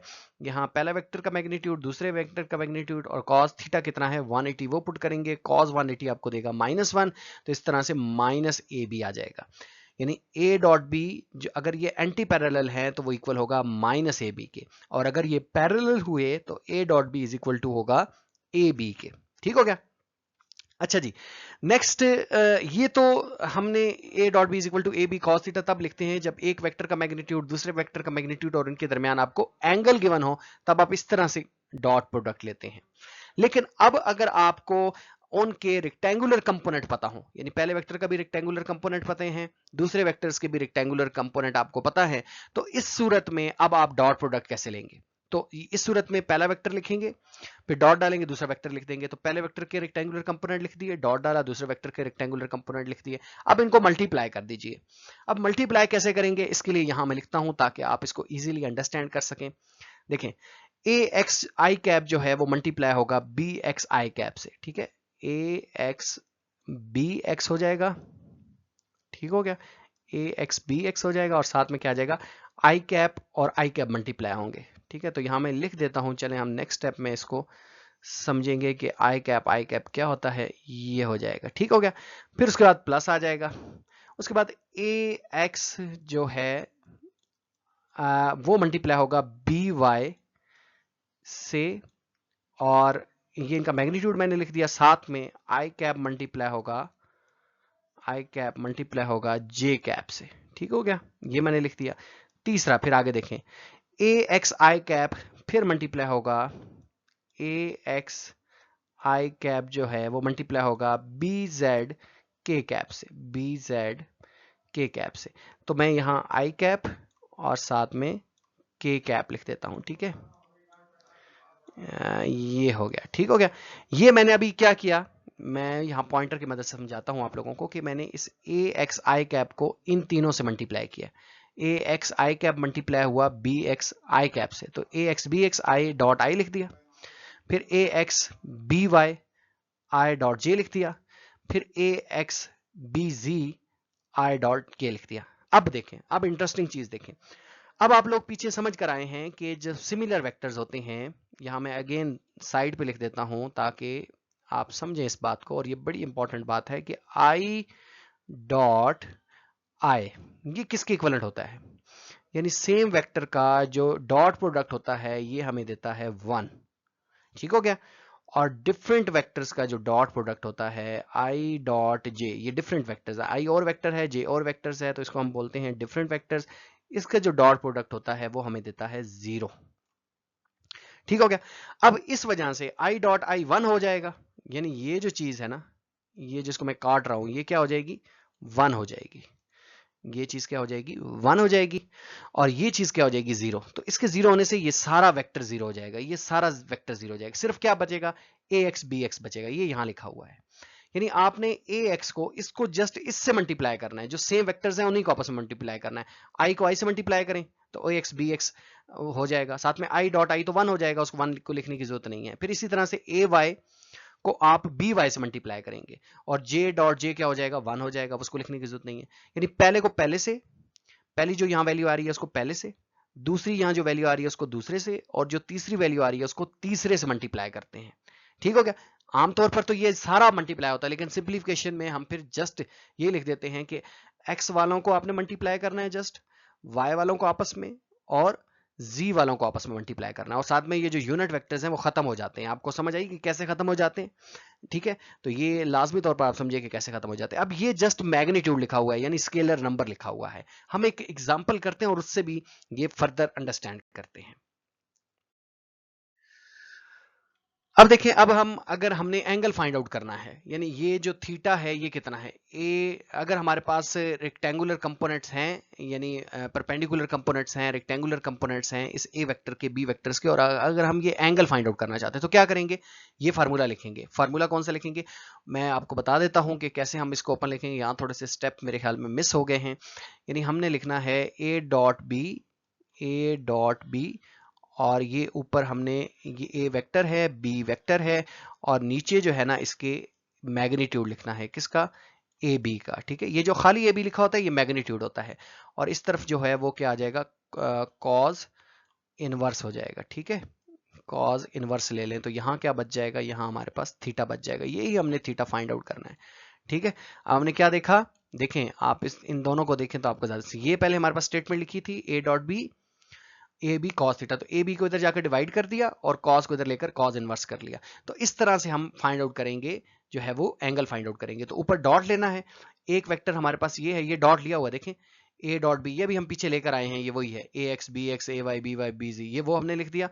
और नीचे ए बी का मैग्नीट्यूड लिखना है, और इस तरफ कॉस, कॉस भी इधर आएगा तो कॉस इनवर्स हो जाएगा। तो ये वही चीज है। एक एग्जांपल्स की मदद से इसको अंडरस्टैंड करते हैं। यहाँ देखें, ये आपकी बुक की एग्जांपल है 2.2, और इसमें है कि find the power delivered by the engine for a velocity 3i cap plus 4j cap metre per second. अच्छा, यहाँ मिस्टेक हुई है, बुक में ना आपके ऐसे लिखा है, ये लेट मी ओपन पेन, यहाँ देखें 3 लिखा है और कोमा 4 लिखा है। ठीक है, और साथ में पैरेंथेसिस का यूज किया गया है, ये ब्रैकेट्स लगाई गई हैं। तो याद रहे कि जब इस तरह से लिखा हो और जब आप इसको बाहर निकालेंगे तो फिर आप जब, यानी आप पैरेंथेसिस नहीं लिखेंगे तो फिर आप लिखेंगे 3i कैप और साथ में 4j कैप। ठीक है, इट्स ऑब्वियस कि ये इसका यही मतलब है। ठीक है, तो यहाँ तो मैंने लिखा है ऐसे 3i cap plus 4j cap, वहां जस्ट 3,4 लिखा है। तो बोथ हैव सेम मीनिंग। अब देखिए, while it exert a force of 8i cap minus 2j cap Newton. अब यहाँ हमें पावर का बताया, तो पावर हम शुरू में देख कर आए हैं कि it is the dot product between F into V, यानी एक फोर्स वेक्टर है और एक वी वेक्टर, इसके दरमियान अगर डॉट प्रोडक्ट आप लेते हैं तो वो आपके पास पावर आता है। तो यहाँ फोर्स का, अब देखें ना, यहाँ हमें परपेंडिकुलर कंपोनेंट्स थे हमारे पास, ये एक आई है, जे है, तो ये परपेंडिकुलर कंपोनेंट है किसके, फोर्स के, तो वो हमने लिख दिया। और वेलोसिटी के परपेंडिकुलर कंपोनेंट है तो वो लिख दिया। अब मैंने आपको बताया था कि जैसे 8 को आपने 3 से मल्टीप्लाई करना है और 2 को मल्टीप्लाई करना है 4 से, यानी सेम जो डायरेक्शन है उसको, सेम यूनिट वेक्टर को सेम से मल्टीप्लाई करना है। ये भी आई कैप है, ये भी आई कैप है, तो ये दोनों मल्टीप्लाई होंगे, 8 3 24 हो जाएगा, और 2 को मल्टीप्लाई करेंगे 4 से, तो -2 है, 4 से मल्टीप्लाई करेगा तो -8 हो जाएगा। ठीक हो गया। अब आपके जेन में अगर ये क्वेश्चन है, तो क्वेश्चन है कि आई डॉट आई जो है, आई कैप वो क्यों नहीं लिखा, तो आई डॉट आई जो है वो 1 के इक्वलेंट होता है, अभी हम देख कर आए हैं। 24 -8 तो वो कितना हो जाएगा, 16 हो जाएगा, तो ये पावर आ जाएगी 16 वाट। अब देख सकते हैं कि ये जो 16 है, इट्स जस्ट अ नंबर, ये नंबर है तो इस वजह से ये स्केलर क्वांटिटी है पावर, और जब ये नंबर है तो हमें यहाँ डायरेक्शन लिखने की जरूरत नहीं है। आगे आ जाए डियर स्टूडेंट्स, ये लास्ट टॉपिक है हमारे पास जिसमें हम प्रॉपर्टीज ऑफ वेक्टर्स प्रोडक्ट देखेंगे कि वेक्टर प्रोडक्ट की क्या प्रॉपर्टीज हैं। तो पहली प्रॉपर्टी बिल्कुल उससे सिमिलर है और वो है कम्यूटेटिव प्रॉपर्टी का होना। तो याद रहे कि जो वेक्टर प्रोडक्ट होता है ये कम्यूटेटिव लॉ को ओबे नहीं करता। यानी यहाँ देखें कि वहां हमने लिखा था कि A dot B is equal to B dot A, लेकिन यहाँ देखें कि यहाँ हम लिख रहे हैं कि A dot B, A cross B, sorry, यहाँ हम लिखेंगे ए क्रॉस बी, मैं लिख देता हूं, यहां लिखा नहीं गया, is not equal to B cross A. आसान लफ्जों में ये है, यानी ये ऑर्डर सेंसिटिव है। ए क्रॉस बी जो है वो बी क्रॉस ए के इक्विवेलेंट नहीं होता। पहले वेक्टर कौन सा लिख रहे हैं ये मैटर करेगा और बाद में कौन सा वेक्टर लिख रहे हैं ये मैटर करेगा। ए क्रॉस बी का और रिजल्ट आएगा और बी क्रॉस का ए का और रिजल्ट आएगा। कैसे और रिजल्ट आएगा? अगर हम ए क्रॉस बी करें दो वेक्टर्स के दरमियान, देखें तो फॉर एग्जांपल देखें, ये देखें, मैं यहां वेक्टर भी ड्रॉ कर देता हूं। जैसे लेट्स सपोज ये एक वेक्टर ए है और ये वेक्टर बी है, ठीक है। इसको हम वेक्टर ए कह रहे हैं और इसको वेक्टर बी कह रहे हैं। अगर आप अपना राइट हैंड स्ट्रेच करें इस पहले वेक्टर की डायरेक्शंस में और फिंगर्स को फिर कर्ल करें दूसरे वेक्टर्स की डायरेक्शन में, तो आपका थंब अपवर्ड पॉइंट कर रहा होगा। तो पहला वेक्टर ये है, पहले वेक्टर्स की डायरेक्शन में हमने हैंड को स्ट्रेच करना होता है, फिंगर्स को ओपन करना होता है। तो अगर हम ये माने तो A B sine theta n normal आ जाएगा, यानी एन ऊपर की तरफ आएगा। लेकिन अगर आप पहला वेक्टर ये कंसीडर कर लें बी वाला और फिर दूसरे वेक्टर्स की तरफ फिंगर को कर्ल करें, तो अब आपके पास जो डायरेक्शन आएगी वो डाउनवर्ड आ जाएगी, तो डायरेक्शन ऑपोजिट होगी। तो यहां ये लिखा हुआ है माइनस एन नॉर्मल, कि डायरेक्शन नीचे की तरफ है।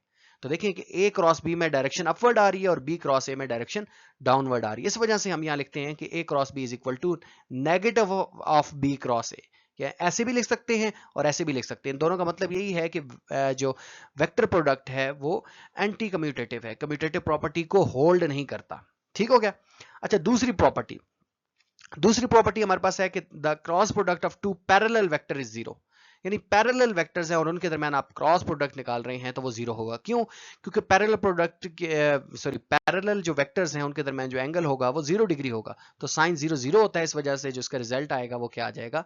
0 आ जाएगा। यानी A cross B is equal to 0 तब जब आपके पास ये और ये वेक्टर्स जो हैं वो पैरेलल हैं, यानी एक वेक्टर इस डायरेक्शन में है दूसरा वेक्टर भी इसी डायरेक्शन में है, तब ऐसा मुमकिन होगा। Now we have third property, और थर्ड प्रॉपर्टी क्या है कि cross product of anti parallel vector is zero. अब अगर एंटी पैरेलल वेक्टर्स हैं, पैरेलल हो या एंटी पैरेलल हो, वहां हमने देखा था कि जो डॉट प्रोडक्ट है पैरेलल वेक्टर्स का वो A dot B sorry A dot B is equal to A B आ जाएगा। लेकिन एंटी पैरेलल में फिर मैं डॉट प्रोडक्ट की बात कर रहा हूं कि एंटी पैरेलल में जो डॉट प्रोडक्ट था वो A dot B is equal to minus A B था। तो यहाँ पैरेलल हो या एंटी पैरेलल हो, जो क्रॉस प्रोडक्ट है उस सूरत में आंसर क्या आना है? 0 ही आना है। ठीक हो गया। अच्छा, अब एक वेक्टर का उसी के साथ, यानी एक वेक्टर को अपने ही वेक्टर के साथ क्रॉस प्रोडक्ट ले लें तो तब भी आंसर जो है वो 0 आएगा। इसी तरह से अगर हम यूनिट वेक्टर्स की बात करें, जो सिमिलर यूनिट वेक्टर्स हैं जैसे आई क्रॉस आई, तो इन दोनों की चूंकि डायरेक्शन सेम है तो एंगल कितना बनेगा इन दोनों के दरमियान? 0 डिग्री का। इस वजह से जो सेम यूनिट वेक्टर्स हैं इनके दरमियान भी जो हमारे पास बनता है, इनका भी जो क्रॉस प्रोडक्ट होता है उसका रिजल्ट भी क्या आएगा? 0 आएगा। इसी तरह से आप देख सकते हैं कि ये डिफरेंट यूनिट वेक्टर्स हैं, यानी आई क्रॉस ये डिफरेंट है। एक वेक्टर इस डायरेक्शन में है, यानी एक वेक्टर आई इस डायरेक्शन में है, तो जो जे होगा वो इस डायरेक्शन में होगा। तो आई क्रॉस जे जो है वो इनका जो हमारे पास रिजल्टेंट वेक्टर आएगा वो हमें एक थर्ड वेक्टर देगा, और थर्ड वेक्टर इन दोनों के वेक्टर्स के परपेंडिकुलर होगा। ठीक हो गया। यानी उसकी डायरेक्शन जो है वो इन दोनों के परपेंडिकुलर होगी। अगर ये दोनों एक प्लेन में है तो वो अप या फिर डाउन द प्लेन होगा। ठीक है। तो आई क्रॉस जे जो है वो तीसरा वेक्टर देगा, जे क्रॉस के जो है वो आई देगा, इसी तरह के क्रॉस आई जो है वो जे देगा। लेकिन अगर आप इसका ऑर्डर चेंज कर दें, जे क्रॉस आई कर दें, तो यहाँ नेगेटिव साइन आएगा क्योंकि ये हमें पता है कि एंटी कम्यूटेटिव है। ठीक हो गया जी। नेक्स्ट देखें, नेक्स्ट अब ये है कि अगर हमारे पास रेक्टेंगुलर कंपोनेंट है, और रेक्टेंगुलर जिस तरह अभी हमने डॉट प्रोडक्ट देखा था कि रेक्टेंगुलर कंपोनेंट्स का डॉट प्रोडक्ट कैसे लेते हैं, अब हम रेक्टेंगुलर कंपोनेंट का क्रॉस प्रोडक्ट लेंगे। तो अब ये एक वेक्टर है ए और ये इसका रेक्टेंगुलर कंपोनेंट है, ये बी और ये आगे इसके रेक्टेंगुलर कंपोनेंट है। तो इसको आपने क्या करना है, इस तरह से आपने क्रॉस प्रोडक्ट लेना है, जिस तरह से हम वो लेते हैं, आपको याद होगा कि मैट्रिसेस ड्रॉ करके उसके अंदर हम लिखते हैं।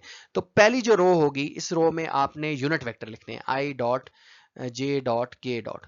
फिर दूसरी जो रो होगी, इस रो में पहले वेक्टर का मैग्नीट्यूड लिखना है। पहले वेक्टर का मैग्नीट्यूड क्या है, ए एक्स ए वाई ए जी, वो हमने लिख दिया। और जो थर्ड रो होगी, इसमें हमने दूसरे वेक्टर का मैग्नीट्यूड लिखना है, बी एक्स बी वाई और बी जी। अब इनका क्रॉस प्रोडक्ट कैसे लेना है? क्रॉस प्रोडक्ट के लिए ये होता है कि सबसे पहले आप आई कैप बायर लिखेंगे, ये यहां से अगर आप स्टार्ट करें, फर्स्ट कॉलम से स्टार्ट करें, तो फिर क्या करेंगे कि आप आई कैप लिखेंगे, तो इस कॉलम और इसकी जो रो होगी, इसके ऊपर लाइन लगा दें। बाकी जो एलिमेंट होंगे उनका आपने क्रॉस लेना है। कैसे? मैं क्या कह रहा हूं कि यहां से आई से स्टार्ट करना है आप लोगों ने, तो इसके ऊपर लाइन लगा दें और इधर ऐसे इसके ऊपर लाइन लगा दें। बाकी क्या बचे, ए वाई और बी जी, इन दोनों का क्रॉस प्रोडक्ट ले लें, A y into B z, ये हमने लिखा हुआ है। Let me open pointer again, A y B z ये हमने लिखा हुआ है, और फिर माइनस डाल के बी वाई ए जी ये हमने साथ लिख दिया है, बी वाई ए जी इसको हमने इसके साथ लिख दिया माइनस डाल, ये आई हो गया। फिर अब बारी आ जाएगी जे की, तो जब जे की बारी आएगी तो इसके साथ एक नेगेटिव साइन भी आता है, मिड वाले के साथ नेगेटिव साइन, यहां हमने नेगेटिव साइन लिखा, यहां हमने जे लिखा। जे वैसे यहां भी लिख सकते थे। अब क्या करना है हमने, अब ये करना है कि जे की क्योंकि बारी है, तो अब हमने ये करना है, मैं पहले इसको रिमूव कर दूं। अब हमने जिस की बारी होगी ना, जिस यूनिट वेक्टर की बारी होगी, उस यूनिट वेक्टर की रो, यानी ये जे है ना, तो इसकी रो ये बनती है, सॉरी इसका कॉलम ये बनता है, इसका कॉलम और इसकी रो इसके ऊपर आपने मार्क कर देना है, इनको आपने नहीं लिखना। बाकी जो एलिमेंट बच जाएंगे उनका आपने क्रॉस लेना है, यानी ए को बी जी से ए एक्स को बी जी से मल्टीप्लाई करेंगे, ये हमने यहाँ किया हुआ है। ए एक्स को बी जी से मल्टीप्लाई किया है, और बी एक्स को ए वाई से मल्टीप्लाई करेंगे। ठीक है, फिर थर्ड में बारी आ जाएगी के वेक्टर की, तो प्लस लिखना है, के लिखना है, और के का जब हमने करना है, लेट मी अरेज दिस, और फिर हम करते हैं के का। जब के का करेंगे तो के की रो और के कॉलम के ऊपर हमने क्या कर देना है, लाइन लगा देनी है। तो ये रो थी के यूनिट वेक्टर की, ये कॉलम था, और बाकी जो एलिमेंट बच गए हैं इनका हमने क्रॉस ले लेना है। तो अब इसका ए एक्स को बी वाई से मल्टीप्लाई करेंगे, माइनस ए वाई को बी एक्स से मल्टीप्लाई करेंगे, तो ये हमारे पास क्रॉस प्रोडक्ट आ जाएगा। इसको हम एग्जाम्पल से समझेंगे तब हमें ज्यादा अच्छे से समझ आएगा। Here we have example of 2.3 of your book, और ये example क्या है, ये example की statement है कि find the area of parallelogram whose adjacent sides are represented by the vectors a is equal to I cap plus 6j cap plus 2k cap and b is equal to 7i plus j plus 5k cap। अच्छा, cap भी कहते हैं, hat भी कहते हैं, it's up to you, जैसे मर्जी कह दें इसको। अच्छा, अब देखें कि अब हमने क्या करना है, अब हमने अगेन क्योंकि यहाँ वेक्टर इसके रेक्टेंगुलर कंपोनेंट में है, तो रेक्टेंगुलर कंपोनेंट में जब हो तो फिर हम ए क्रॉस बी लेते हैं बाय यूजिंग मैट्रिसेस मेथड। लेकिन अगर यहाँ हमारे पास मैग्नीट्यूड होता ना, तो फिर हम पहले वेक्टर का मैग्नीट्यूड होता, तो फिर हम ऐसे लेते, ये देखें, ए क्रॉस बी, पहले वेक्टर का मैग्नीट्यूड लिखते, यहां, फिर दूसरे वेक्टर का मैग्नीट्यूड लिखते, और फिर क्या लिखते, इनके दरमियान एंगल, साइन ऑफ एंगल। ठीक हो गया। तो इस तरह भी हम क्रॉस प्रोडक्ट फाइंड आउट कर सकते हैं, लेकिन इस तरह कब करेंगे, जब हमारे पास दोनों वेक्टर्स का अलग अलग मैग्नीट्यूड हो और इनके दरमियान एंगल भी हो। ठीक है, तब हम ये फाइंड आउट करेंगे। लेकिन अब यहां जस्ट हमारे पास रेक्टेंगुलर कंपोनेंट है एक वेक्टर्स के, परपेंडिकुलर कंपोनेंट है, तो इसके लिए हम मैट्रिसेस का यूज करेंगे। तो अब देखें, अब इसके लिए क्या करना है, देखें, वैसे ही हमने सबसे पहले फर्स्ट रो में हमने यूनिट वेक्टर लिख देने हैं, यूनिट वेक्टर लिख दिया आई जे के, और दूसरी रो में हमने पहले वेक्टर का मैग्नीट्यूड लिखना है, इस आई का मैग्नीट्यूड 1 है, जे का मैग्नीट्यूड 6 है, और के का मैग्नीट्यूड 2 है। और थर्ड रो में हमने इस वेक्टर का जो मैग्नीट्यूड है वो लिख देना है 7, 1 और 5। अब देखें, फर्स्ट से ओपन करते हैं, यानी आई से ओपन करते हैं, तो जब आप आई यूनिट वेक्टर से ओपन करेंगे तो इसकी रो और इसके कॉलम के ऊपर लाइन लगा देंगे, क्योंकि हमने इसको जो है वो लिखना नहीं है, इसको लाइन लगा दी हमने। बाकी कौन से एलिमेंट बचे, 6 और 5 को मल्टीप्लाई कर दें, और 2 और 1 को मल्टीप्लाई कर दें, बीच में साइन माइनस का डाल दें। तो ये हमने यहाँ ऐसे कर दिया, ये आप लोग देख सकते हैं। ठीक हो गया। इसके बाद बारी आएगी जे की, तो जे के साथ मैंने आपको बताया था माइनस का साइन लिखेंगे। अब इसके बाद क्या करेंगे कि let me arrays this first, और उसके बाद फिर हम जो है वो आगे लिखेंगे, एक मिनट, अब जे की बारी आई तो जे का जो कॉलम है और जे की जो रो है इसके ऊपर लाइन हमने लगा दी। बाकी जो एलिमेंट बचे यानी 1 और 5 मल्टीप्लाई होंगे और 7 और 2 मल्टीप्लाई होंगे, लेकिन दरमियान में साइन माइनस का आएगा। इसके बाद नेक्स्ट जो है वो के की बारी आ जाएगी, और के की जब बारी आएगी तो ये कॉलम और ये रो जो है वो खत्म हो जाएगी। 1 को 1 से मल्टीप्लाई करेंगे, 7 को 6 से मल्टीप्लाई करेंगे तो ये आ जाएगा। अब इन सारों को अगर आप लिख देना तो यहाँ देखें, यहाँ हमारे पास क्या आया, 6 5 6 5 30, 30 माइनस 2 28 हो गया। 1 5 5 माइनस 12, तो 5 माइनस 12 और ये कितना हो जाएगा माइनस का, सॉरी ये 14 है। 5 माइनस 14 9, माइनस 9 और ये बाहर माइनस तो प्लस 9 हो जाएगा। और 1 इंटू 1 1 हो जाएगा, माइनस 6 7 42, तो 1 माइनस 42 41, और ये माइनस बड़ी साइन बड़ी वैल्यू के साथ है तो माइनस 41 आ जाएगा। तो ये हमारे पास क्रॉस प्रोडक्ट आ गया, ठीक है। लेकिन देखें यहाँ उसने हमें कहा था एरिया, ये वेक्टर्स की फॉर्म में आया है। देखें अब हमें एरिया नहीं निकला, ये एक वेक्टर आया है, ठीक है। अब इसका एरिया कैसे फाइंड आउट करेंगे, आपकी बुक में यहां तक हुआ है, लेकिन इसका एरिया क्योंकि उसने कहा है तो एरिया कैसे फाइंड आउट करेंगे, तो एरिया के लिए इस वेक्टर का मैग्नीट्यूड ले लेंगे। अब मैग्नीट्यूड कैसे लेते होते हैं, मैग्नीट्यूड ऐसे लेते होते हैं कि अंडर रूट और हर एक यूनिट वेक्टर के साथ जो मैग्नीट्यूड लिखा है इसका स्क्वायर ले लेंगे, 28 का, 9 का और 41 का, तो इस तरह से हमारे पास ये मैग्नीट्यूड आ जाएगा। तो ये एक एरिया आया है, ये वेक्टर था, ए क्रॉस बी वेक्टर था, जो कि इन दोनों वेक्टर्स का जो रिजल्टेंट वेक्टर आया है ये वो वेक्टर्स है। तो dear students, this is all about unit 2। और इससे रिलेटेड अगर आप लोगों का कोई भी क्वेश्चन है या कोई क्यूरी है तो आप कमेंट सेक्शन में लाजमी पूछिए, इंशाल्लाह मैं एड्रेस करने की कोशिश करूंगा। और जो मैंने क्वेश्चंस वगैरह पूछता हूं तो आप उनका आंसर भी किया करें तो आपको अच्छे से समझ आएगी। आज के इस लेक्चर में हमने ना सिर्फ इसकी थ्योरेटिकल अंडरस्टैंडिंग की, बल्कि साथ साथ हमने इस बुक के अंदर जो 3 एग्जाम्पल्स थी उनको भी समझा। नेक्स्ट वीडियो लेक्चर्स के अंदर हम इनके एक्सरसाइज के जो क्वेश्चन हैं और जो कॉन्सेप्ट असेसमेंट है उनको भी सॉल्व करेंगे। यूनिट 1 की भी हमने अभी अपलोड करनी है और इसके साथ साथ यूनिट 2 की भी अपलोड होंगी।